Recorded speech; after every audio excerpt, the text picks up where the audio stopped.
Hi distinction students, Civic Education with the perfect tutor. So in this video we are going to look at culture of peace. First of all, culture of peace involves two things. Culture of peace involves two things, peace and conflict. So in this video we are just going to look at the introduction of peace, methods of promoting peace, challenges to peace, and we will introduce conflict and look at some of the causes of conflict. Okay, so what is peace? What is peace? So peace can simply be defined as the absence of war. That is the simplest definition of peace. But in reality, peace means more than just the absence of war. It can also mean the presence of justice. So looking at this, we can subdivide peace. So now let us look at the subdivisions of peace.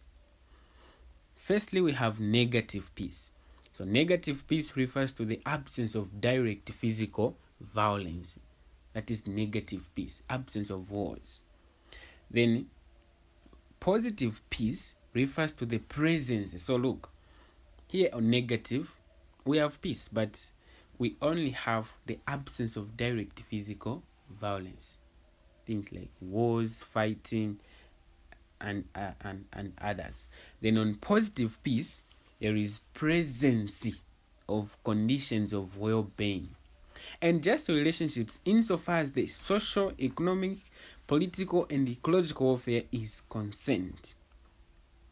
And just relationships. How are you interacting with people? So if you are interacting with them very well and your conditions of well-being are being met, they are all present, then this is called positive peace. Then what is violence on the other hand? This is the presence of war. So absence of direct physical violence, negative peace. Presence of conditions of well-being, positive peace. Now presence of war, that is called violence.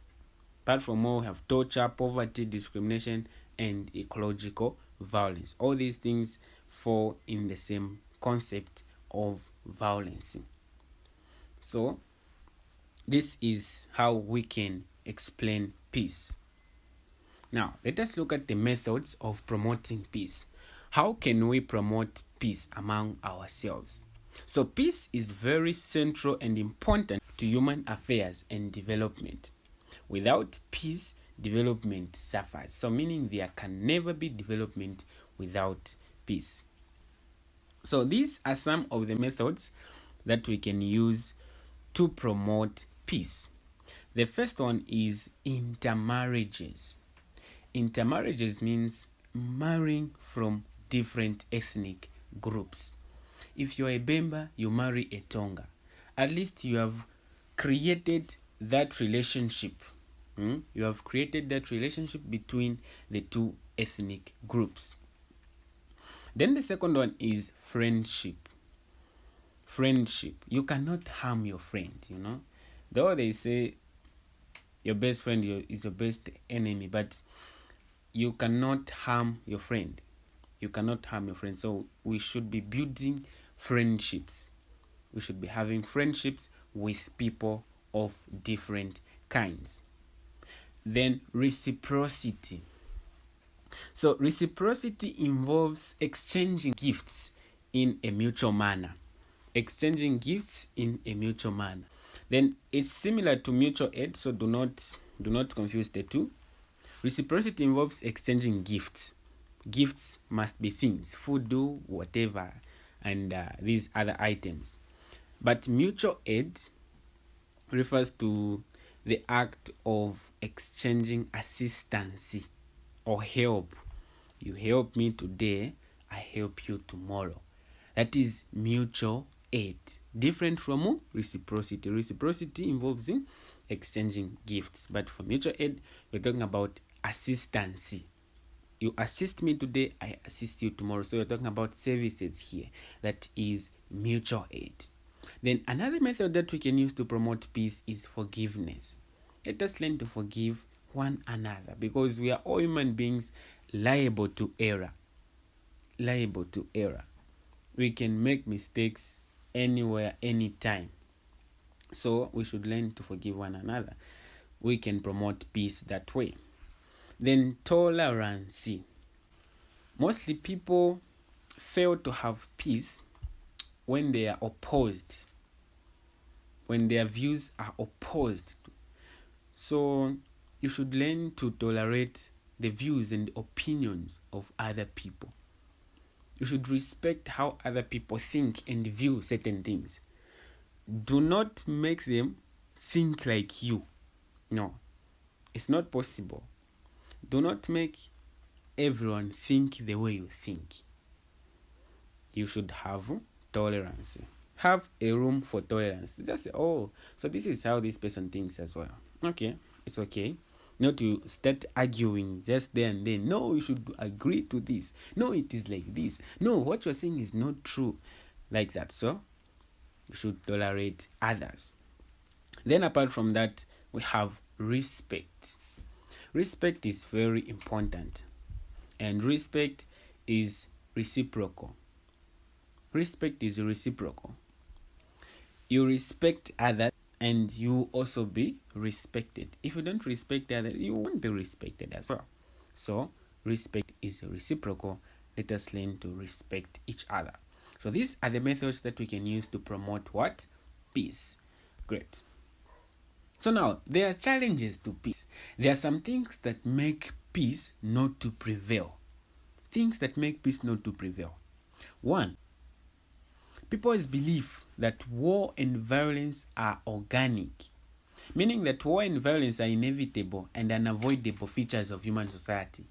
Some people believe that war and violence are just natural things that we can't run away from. We just have to keep up with them. Tomorrow you fight, the other day you start negotiating, just like that. Then, apart from that, there is another challenge. Peace and justice are sometimes viewed as contradictions in practical terms. Peace and justice. If one believes that the only way to prevent injustice and create justice is by force, then such a person believes that justice requires hostilities and war. Some people believe that justice requires hostilities and war. Let's say when we were young, you are in school, in primary school. So you have a younger brother, and then at break time you just see him coming while he's crying to you to say, I've been beaten by someone. So what was coming in your mind? What was coming in your mind? I'm going to beat that person. What was making you do that? Because your belief was that justice requires what? Requires hostilities and war. You wanted to revenge. So this is how some people think as well. This is how they think, to say justice sometimes requires war, hence preventing peace from prevailing. Then people's desire to have power and to be at an advantage in relation to others. Such a situation often leads to competition, which may result in violence and war. Some people just desire to have power. They just want positions. For example, they want to be presidents. Now, in the act of them wanting to be who they want to be, they may do things which can lead to violence and war. We see what happened during elections, during election campaigns. These are the challenges to peace. However, there are some countries which have maintained peace. There are some countries which have managed to maintain peace. Among them, we have Amish from 1993 to present. Sweden from 1814 to present. Switzerland from 1848 to present. It has been just having peace. Costa Rica 1949 to present. And Zambia since 1964 to present. It has been a peaceful country. So these have been peaceful countries from the years stated to present. They ask these questions. Mention 2 peaceful countries you mentioned from this. Now, let us introduce conflict. Now that we know peace, so where there is no peace, there is what? Conflict. So let us now introduce conflict. So conflict is the quarrel, struggle, or fight between two individuals, committees, societies, or countries. Conflicts may be physical, which means it leads to bodily harm. It leads to bodily harm. Now, away from conflict, we also have this term here again, violence. Violence has come under conflict. So how do we define violence under conflict? It refers to an extreme destructive force willfully exerted against someone. And it is always negative. It is always negative, begins in our hearts. Now, what are the causes of conflict? History. So history brings about conflict. People quarrel because of what happened in the past. We have conflicts in our families because of what happened in the past. This is very common nowadays. Then apart from that, we also have ethnicity. So ethnicity here, we're talking about this hatred that we have towards people of other ethnic groups, people of different ethnic groups. If you are a Bemba, how do you look at Tongas? If you are a Tonga, how do you look at Lozis? So when we have hatred towards people of different ethnic groups, it becomes very easy for us to harm them. You cannot harm someone that you love. Then imbalance of natural resources. Imbalance of natural resources. Here you find that there are some countries which have abundant natural resources and there are some countries which do not have natural resources. So you may find that certain countries fight over these same natural resources, such as minerals. They fight over natural resources. For example, Burundi and Rwanda.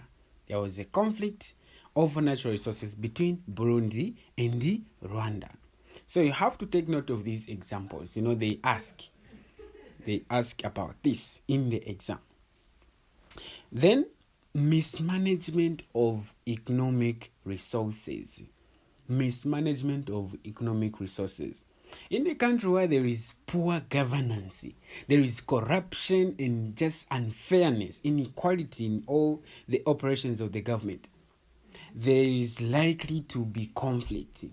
There is likely to be conflict there. Then refugees. Refugees also bring about conflicts. They exert pressure on the local resources, They exert pressure on the local resources and opportunities. Find that refugees are employed. They are getting employment. Meanwhile, our local or our citizens are not employed.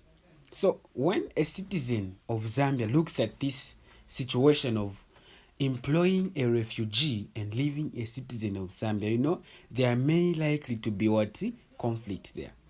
So refugees exert a pressure on the local resources and opportunities, and this may lead to conflict. Then from there we have poverty, illiteracy, and unemployment.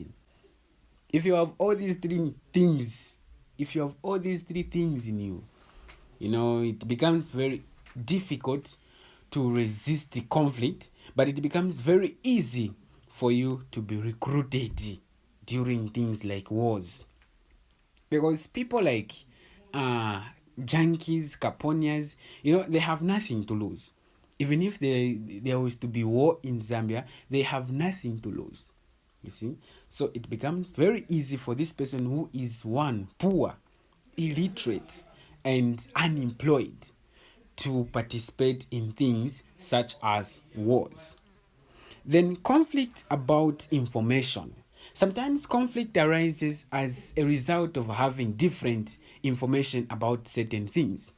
You may find that this one is having this information about this one is having it the other way around. So they'll start quarreling. As they will be trying to argue, trying to convince each other to say, what I'm saying is the truth and not what you are saying. That argument may degenerate into a brawl at the end. hence leading into what? Conflict. Then conflict over resources. Conflict over resources. This one mostly happens in our families. We fight over things such as land. We find that this family is quarreling with the other family because of a certain land. Or they don't really know the demarcation. They are arguing to say, no, our land ends here. These ones are reducing to say, it ends there. So, conflict over resources. Then, conflicts over relationships. Conflicts over relationships. This one is very, very common. No, I found him with my woman. I found her with my husband. These conflicts are very, very much common. These are some of the causes of conflict. Look out for more.